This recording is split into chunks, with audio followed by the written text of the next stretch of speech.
এই কুলে আমি, আর এই কোলে ওই কুলে আপনি, মাঝে বাক্স, কি আছে বাক্সে? আমাদের মনে নাই। এবং হচ্ছে আসলে আমি সত্যিকার অর্থে মনে করতে পারছি না, এক্স্যাক্টলি। কারণ আমরা গিয়েছিলাম একটা বইমেলাতে, মোহাম্মদপুরে। মীর মঞ্জিল। হ্যাঁ, এবং একটা বাড়ির ছাদে বইমেলা, যেইটা কালচারালি আননোন ছিল আমার কাছে আজ অব্দি, এবং সেটা আমরা গতকালকেই অবলোকন করে এলাম। যে এরকম বিষয় একটা হতে পারে। এক্স্যাক্টলি। গতকালকে মানে হচ্ছে 27 তারিখ, 27 ফেব্রুয়ারি। যেটা আমি জানতাম 26 তারিখ শেষ হয়ে গেছে। এবং লাকিলি একদিন এক্সটেন্ড করা হয়েছে, এবং সেই শেষটা এক্সটেন্ডেড শেষ দিনে গিয়ে আমরা বইমেলা ক্যাচ আপ করলাম, এবং কোনো প্ল্যান ছাড়া এমন কিছু কালেক্টেবল বই পেয়ে গেছি, বিশেষ করে দাদার, যেগুলো অনেক বছর ধরে খোঁজা এবং বইগুলা। পাওয়া যাচ্ছে না, তার চেয়েও বড় কারণ দাম একটা বিষয়। হ্যাঁ। তো আমরা আজকে এমন একটা বক্স আনবক্স করতে যাচ্ছি, আমার কাছেও একটা চাকু আছে, and we are not even sure যে এই বক্সের ভিতরে কি কি আছে। আমরা হ্যাঁ। পাগলের মতো কেনাকাটা করেছি এবং আমরা ভুলে Start. গেছি যে ভিতরে কি আছে। প্রসিড। তো ব্যাপার হচ্ছে, যেই ছাড়ের জন্য আমরা এত পাগলের মতো বইগুলো কিনলাম, 50% ছাড় সকল বইয়ের উপরে, এবং বইগুলো যদিও বাতিঘর বই দোকান থেকে এসছে, তাদের নিজস্ব প্রকাশনী আছে, এছাড়াও তাদের বাইরের বইও তো আছে, তাই না? আছে। মানে দেশের বাইরের বই আছে, বাতিঘরের বাইরের পাবলিকেশনের বই আছে। তার চাইতে অবাক করা বই মেলায় বের হয়েছে এমন করকরের নতুন বই আছে, যেগুলো আমরা কিছুদিন আগেই মেলা থেকে 25% কিনেছি, সেখানে 50% মীর মঞ্জিলে হাজির। আমি যদি জানতাম যে এই ঘটনা ঘটছে ওইখানে ঠিকঠাক মতো এবং 50% ছাড়ে পাওয়া যাচ্ছে, হ্যাঁ, তাহলে হয়তো আমি সেখান থেকেই কিনতাম। একদম। তার চেয়ে তো বড় বিষয় হচ্ছে আমরা অবশ্য সেই কাজ করিনি। আমার মনে হয়েছে যে বইমেলার বই, বেশিরভাগ বই বইমেলা থেকেই কেনা ভালো, হ্যাঁ, টাকা পয়সার কষ্ট ছাপিয়ে। তবে যেই বইগুলো বিশেষ করে ভারতীয় বাংলা বই এবং হচ্ছে দেশের বাইরের বই, ইংরেজি বইগুলো, যেটা আসলে আমি 50% ছাড়ে পাবো না, why not buy it from there? এখন আমি একটা একটা করে বই বের করবো, এবং বইটা কি কেন আমাদের বাক্সে চলে এলো সেটা অন দা বলবে। না, না, আমার খুব বেশি মনেও নেই। এবং লেটস সি কি আছে। ওখানে যেমন করে দেখছিলাম। হ্যাঁ। So this one. এটা আমরা খুলে দেখতে পারি না? এই বইটা খুব বিখ্যাত একটা বই। বইয়ের নাম হচ্ছে the boy the bowl, right? The boy the mole, the fox and the horse. এবং এটা হচ্ছে সেই বই যেটা বই দেখে মুসা আমাকে বলছিল এই বইয়ের একটা লাইন লাইফ চেঞ্জ করে দেবার মতো। হ্যাঁ, আমাকে খুবই ইন্সপায়ার করেছিল আমার নিজের গ্রোথের দিকে কাজ করার জন্য, which was the bravest thing you can do is call for help. একদম সাহায্য চাওয়া একদম গুরুত্বপূর্ণ বিষয়। অধিকাংশ সময় আমরা সাহস করে উঠতেই পারি না নানান রকমের সংকোচের কারণে, তাই না? ভেতরটা একটু দেখাই। ওয়াও।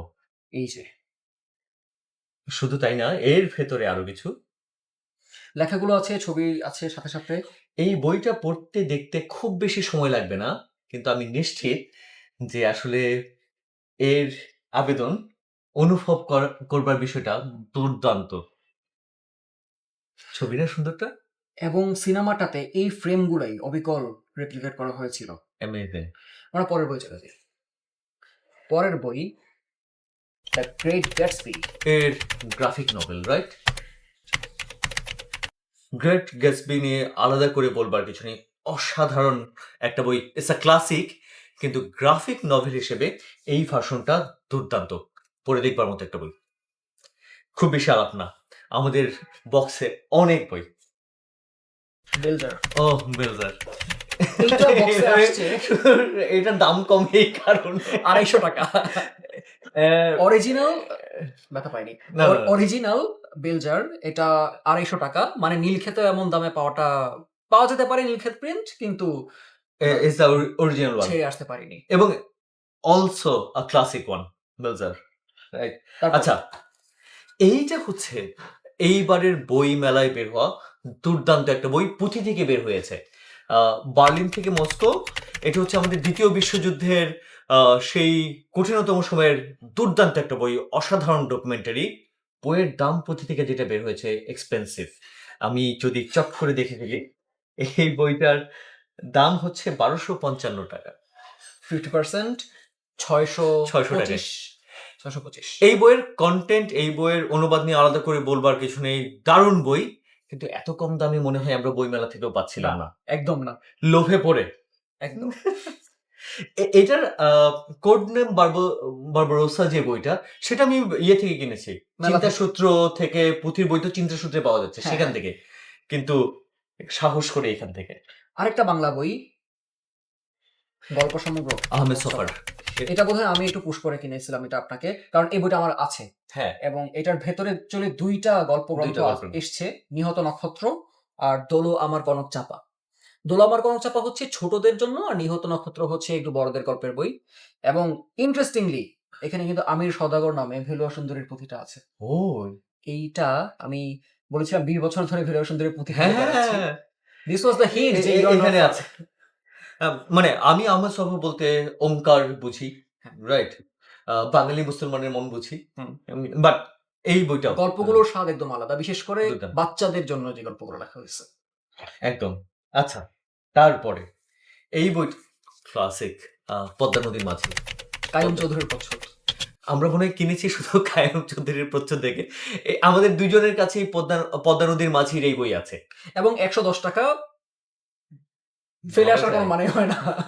হ্যাঁ, আমরা পদ্মা নদীর মাঝির এই সংস্করণ কিনেছি শুধুমাত্র কায়েম চৌধুরীর প্রচ্ছদ আছে এই কারণে, প্রচ্ছদে এঁকেছেন এই কারণে।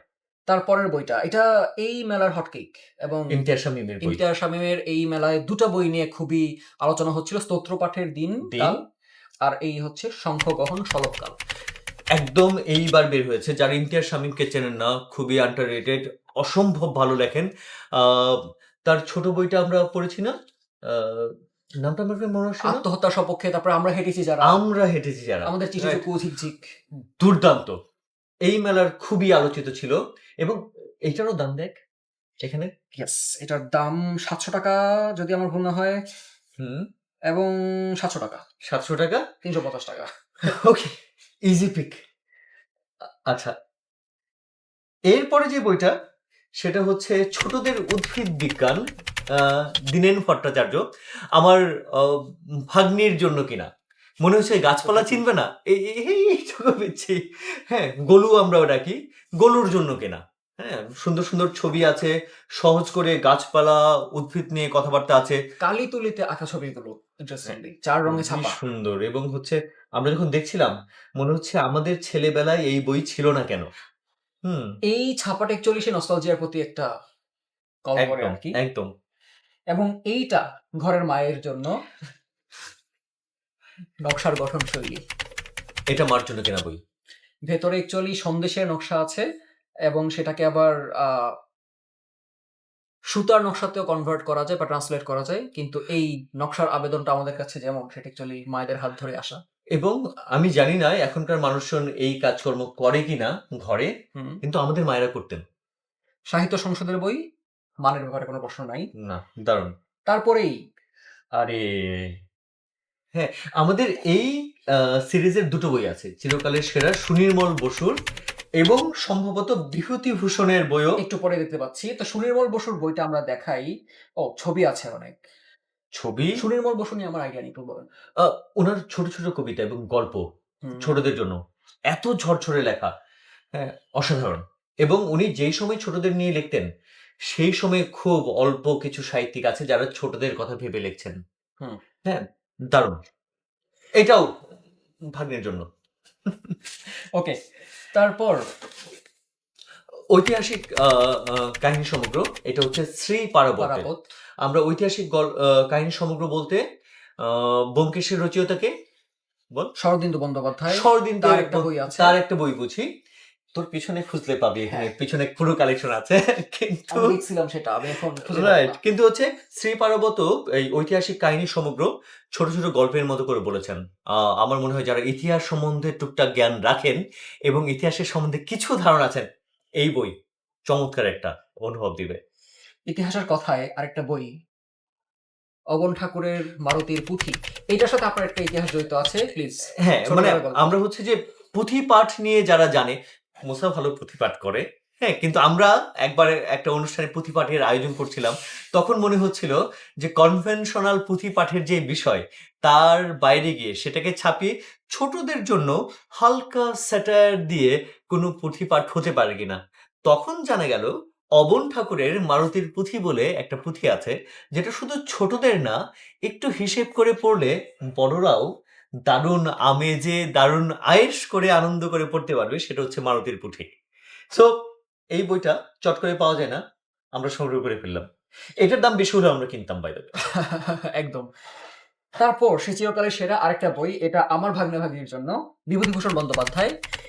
এইটা আমি কেন খুব আগ্রহ নিয়ে কিনলাম, তার কারণ সেই দিন আমরা যে ভ্রমণের বইটা খুঁজছিলাম, হ্যাঁ, বিভূতিভূষণ ভ্রমণ হ্যাঁ, সমগ্রটা, ওখানে বনে পাহাড়ে বইটা নিয়ে খুব একটা খুব আলোচনায় ছিল কিন্তু এবার। ইয়েস ইয়েস ইয়েস, এখানে বনে পাহাড়ে আছে, সেই জন্য এই যে। তো এখানে উপন্যাস আছে অপুর কথা, চাঁদের পাহাড়, হীরামানিক জলে। অরণ্য প্রকৃতির মাঝে আছে বনে পাহাড়ে, All ভ্রমণের classic. মাঝে বিপুলায় পৃথিবী, ভ্রমণ কাহিনীটা। তারপর তারপর তারপর গল্প আছে অনেকগুলা, তাল নবভূমি দিয়ে শুরু। অ্যামেজিং। আর আমার লেখা, মানে তার একটা আত্মস্মৃতিমূলক লেখাও আছে, মোটামুটি সবটাই কিশোর উপযোগী লেখাগুলো এখানে সংকলিত আছে। আমার মনে হয়েছে যে যারা পড়েছে তারা জানে আসলে কি দুর্দান্ত বিষয়। আমি শুধু চিন্তায় থাকি এখনকার ছোট যারা আছে তারা আমাদের মতোই মজা পাবে কিনা। কারণ তাদের লাইফ তো অনেক ডিজিটাইজড, অনেক কিছুই সহজলভ্য তাদের কাছে। কিন্তু আমি এখনো পড়তে চাই যেহেতু ভালোবাসে, এখনো চাই যে এই বইগুলো মানুষ পড়ে দেখুক। তারপর আরে লেটার্স ফ্রম আ স্টোইক, সেনেকা। হ্যাঁ, যারা মানে স্টোইসিজম নিয়ে জানে, যারা এই ফিলোসফিতে বিশ্বাস করে, তার সেনেকার এই বইগুলো পড়া দারুণ। এটা ইটস আ কালেক্টরস এডিশন, কিন্তু আমার মনে হয় এই দর্শনে, এই অনুভবের জায়গা থেকে পড়ার জন্য সেনেকার এই বই। আমাকে কেউ একজন বলেছিল যে স্টোইসিজম নিয়ে পড়া শুরু করার জন্য ইটস আ গুড স্টার্ট, এবং আমি It's a good start. গত বছরই আমি এটা পড়া শুরু করেছিলাম, লেটার্স ফ্রম আ স্টোইক। এবং বইটা আমাদের কাছে নেই, কিন্তু হচ্ছে যারা চায় তার দ্য ডেইলি স্টোইক বলে একটা চমৎকার বই আছে, সেটাও পড়ে দেখতে পারে। গোল্ডেন এজের বই, 450 টাকা। দাম নেই, আমি তো কোনো যত বলবো শেষ হবে না বিষয়টা। এই বইটা আমি প্রচন্ড রেকমেন্ড করি। সেটা হচ্ছে এই কাভারটা খুললে তারপর দেখা যাবে। হ্যাঁ, আগে একবার দেখে নিই। পাঞ্চালী, রাইট? তো এটা হচ্ছে শঙ্খা ব্যানার্জি, এটার আর্টিস্ট, এটার ওয়ান অফ দ্য লেখক। তো শঙ্খা ব্যানার্জি বাঙালি, ওনার প্রথম একটা বড় কাজ ছিল ব্যাসা বা বেশ, এবং ওটা হচ্ছে তার মহাভারত সিরিজের প্রথম গ্রাফিক নভেল, আর এটা হচ্ছে দ্বিতীয় গ্রাফিক নভেল পাঞ্চালী। এবং একবার খুলে দেখানো যেতে পারে ভেতর থেকে যে আসলে আর একটু পরে গ্রাফিক্সের কাজ দুর্দান্ত এবং খুবই কানেক্ট করবার মতো। দেখলেই পরে মনে হয় না যে আসলে আরে কি লিখেছে এখানে, ঘটনাটা একটু বুঝিয়ে দেখি। অসাধারণ। ডিটেল এবং ল্যান্ডস্কেপ সবকিছুতে একদম 100%। হ্যাঁ, সো পাঞ্চালী। এবং এটাও মনে হয় তুই আমাকে একটু পুশ করে যে ভাইয়া এটা নেন। হ্যাঁ, আই টুক দ্যাট। গ্রাফিক নভেলের প্রতি আমার একদম আলাদা রকমের দুর্বলতা আছে। প্রচন্ড ভালোবাসা আছে। আমার মনে হয় ওয়াই নট দিস। এবার আমরা যে বইগুলো বের করি সেই বইগুলোর কিছু কিছু ফ্রেমে আসছে না। আসছে না। হচ্ছে এটা হচ্ছে আমাদের ডিকের বিগ আইডিয়া সিরিজের কিছু বই আছে। ডিকে এত সহজ করে গ্রাফিক দিয়ে, সহজ টেক্সট দিয়ে একটা কনটেক্সট বোঝাতে পারে, তার একটা বড় উদাহরণ হচ্ছে বিগ আইডিয়া সিরিজ। আমি ব্যক্তিগতভাবে তার অনেক বই কালেকশন করেছি, কিন্তু দাম এত বেড়ে গেছে ইদানিং, সেটা সে কেনা প্রায় সাধারণ দামটা কেমন এখন?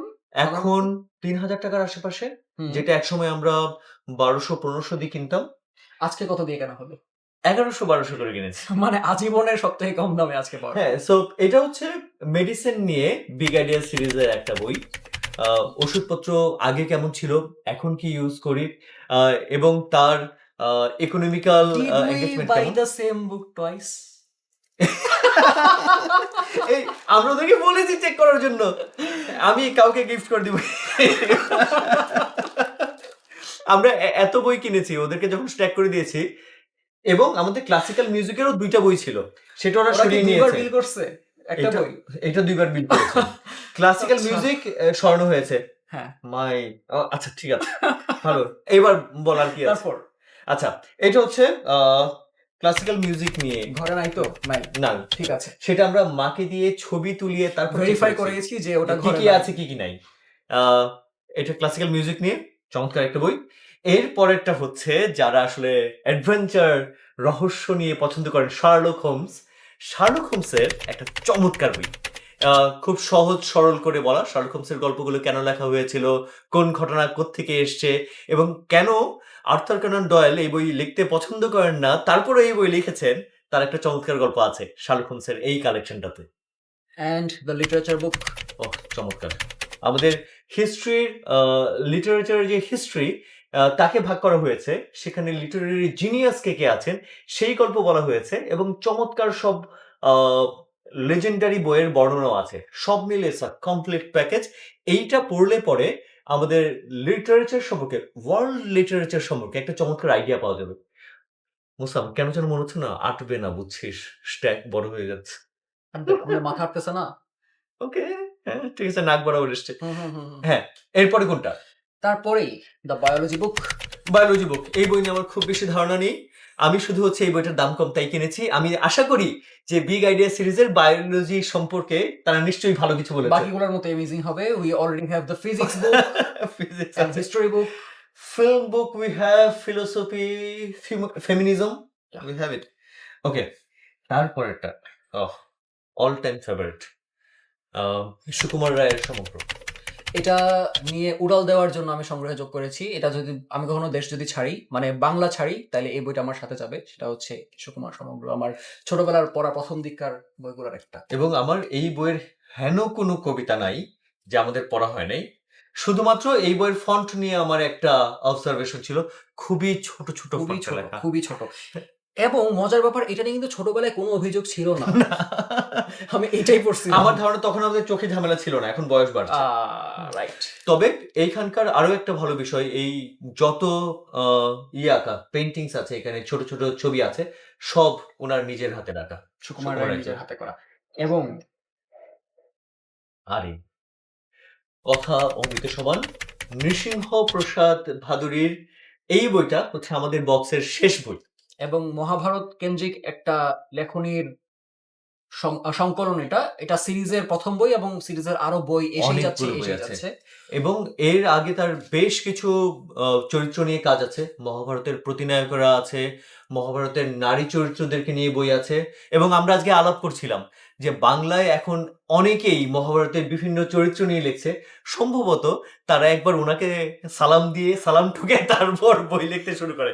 না, but with proper respect to them and their research, আমরা যেটা অনুভব করেছি যে নৃসিংহ প্রসাদ ভাদুরী অসাধারণ বই লেখেন, অন্তত এই কনটেক্সটে। এবং অসাধারণ কথা বলেন। ওনার যে ও। ইউটিউব চ্যানেলটা আছে ওটা আরেকটা রিসোর্স। এবং চমৎকার।